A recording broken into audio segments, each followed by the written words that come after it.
2022 has been a strong year for RPGs, and strategy RPGs have not been exempt. Triangle Strategy, as a spiritual successor to games like Final Fantasy Tactics and Tactics Ogre, the latter of which had a re-release this year as well, was well positioned to take advantage of this new focus. Triangle Strategy did quite well, likely securing the chances of a sequel down the line, along with putting a lot of interesting mechanics out there for a future game to play with. If/when a sequel does happen for Triangle Strategy though, what will it look like? What will they retain from the original game? What will they change, and what will they add or remove? Today I want to give my own thoughts on what I'd like Triangle Strategy 2 to be like, along with my thoughts on what Square Enix will actually do with the sequel. Triangle Strategy is a strategy RPG developed and published by Square Enix, specifically by Team Asano, responsible for the Bravely and Octopath series, along with the Live Alive and Dragon Quest III remakes. This team has been very busy lately, trying to revive or emulate lots of classic RPGs, and Triangle Strategy was generally well received and sold quite well, but there is still certainly room for improvement and innovation within the gameplay formula. The team also doesn't need to look far for inspiration on what a Triangle Strategy sequel could add. The basic structure of the gameplay seems to be fine and unlikely to change. Deploying units on the map, each unit having unique skills to take down enemies, and the turns being interleaved between enemies and allies. I don't think these aspects will change or need to change, but there's certainly surrounding details that could use some refinement. The first one I would like to see, and I think has a chance of happening, is an update to character class progression. In Triangle Strategy, it is straightforward. Use the promotion item, and they promote. But giving the player branching promotions that could alter playstyle would be welcome. Not a full-on job system like Final Fantasy Tactics has, but one more akin to Fire Emblem, giving player choice without taking away the uniqueness of the characters and the convergence of their gameplay style with their personality or story arc. Having the ability to straight up recruit enemies from the field would also be a welcome change, although I think this one is more unlikely.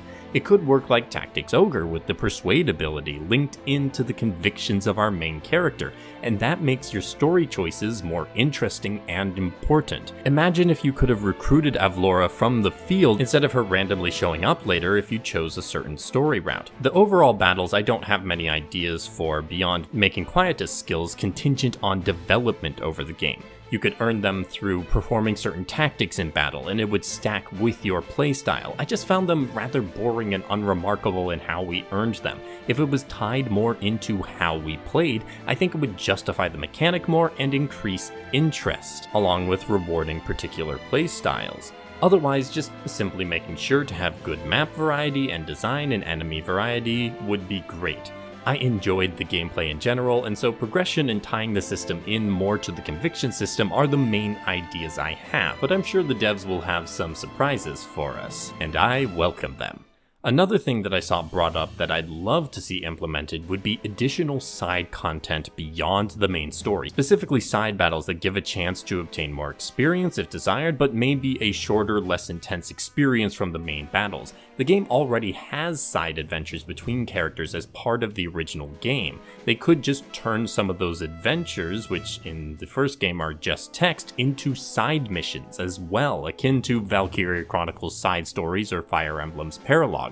This way there is more characterization for the cast beyond the main group, along with giving some more action to the rich story details that the first game provided. This would be enhanced with further map diversity if possible, although if they did implement this feature, I would expect it to reuse maps from the main story instead of making new ones. Still, the stronger character development for the characters you use in battle would be a great reward for taking on the side content, and in general would increase investment in the characters and the world. While the battles are very important for Triangle Strategy, most of the game revolved around the conviction system, balancing liberty, utility, and morality. I really liked this system. It led to interesting choices and developments over the story with significant consequences on who joined your army, who left the army, and how the plot went. At least, this was the case on 3 of the paths. But then we have the 4th, the Golden Path. I get why they included it, and frankly, I really enjoyed the way the story unfolded and how Serenoa brought everyone together in spite of their disagreements.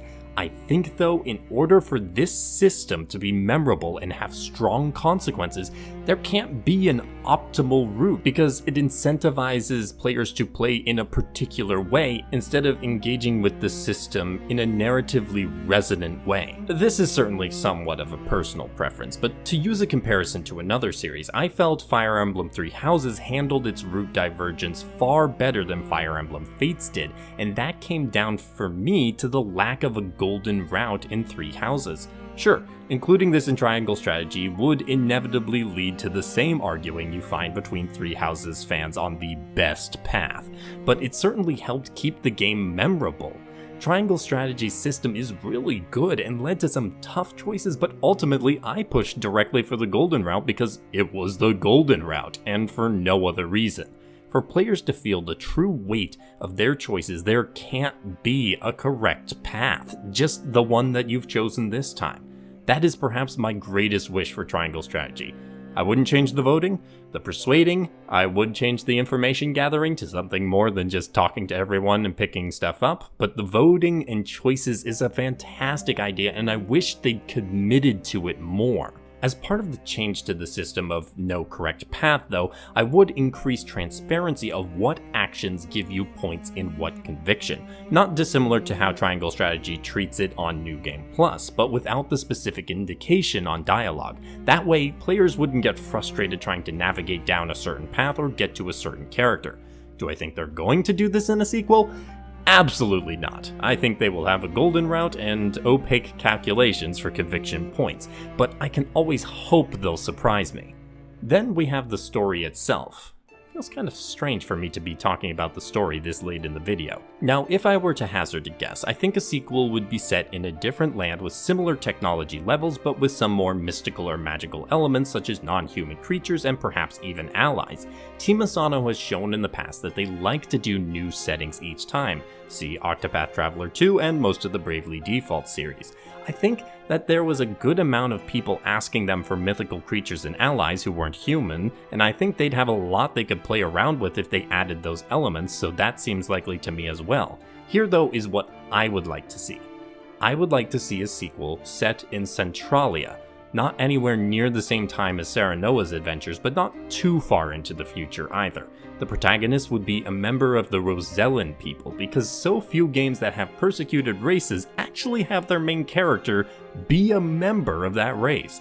They could be the newly ascendant leader of their group, but they're surrounded by enemies, ones that were kept at bay by the power of the previous leader, and see opportunity in our new inexperienced one.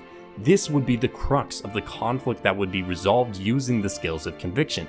What choices would you make as the protagonist to protect your people? Who is friend and who is foe? I see it as unlikely to happen again, given the trends, but I certainly believe it would lead to a compelling narrative. The group could also be one that formed after fleeing from Hyzant before, and there could be people talking about how they could go back to their ancestral home, allowing for some crossover potential. The other thing I would want with regards to story is some changes to the way the storytelling happens. I enjoy the side looks at what else is happening on the continent, and I am also a huge lore aficionado. Both of these are possible to include in a game really well, but Triangle Strategy did it in excess. For the side content, we pretty much had every mystery handed to us on a silver platter. I would prefer for that to be hinted at in those side moments without being outright stated. As for lore, it is difficult to make sure you get the world's lore across to the player in a manner that doesn't feel forced. Dumping a bunch of text on their head at the beginning and saying, "I hope you retained that," is not the way. Let us as players find out some of the details of how that world works from how the characters interact with each other. It is certainly possible, and I think would very much serve the kind of stories that Triangle Strategy and other Team Asano games like to tell. It's not as evident as games like Xenoblade with its open world, but giving the player a chance to explore and discover things on their own is vital to keeping us invested in the world and characters. Presentation-wise, I will admit that the HD 2D style may need a revamp to keep up and stay fresh. Octopath 2 seems to have done quite a bit to enhance the general graphics, and I certainly expect Triangle Strategy 2 would do the same, but I don't expect them to do much more than that for a sequel.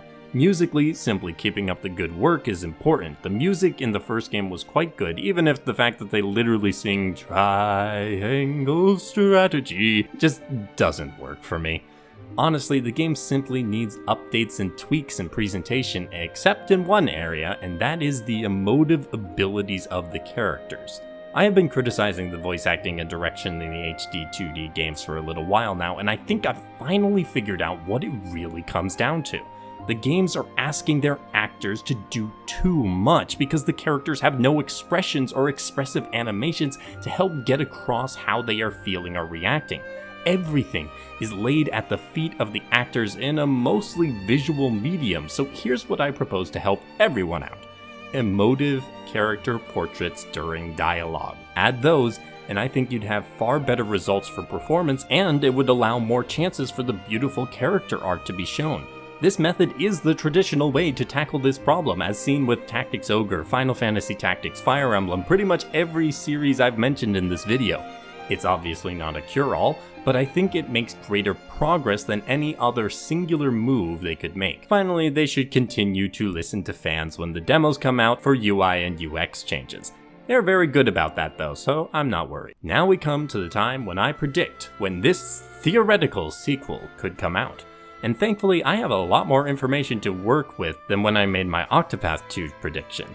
This past year was the first year that Team Asano put out 2 games in a year with Triangle Strategy and Live Alive.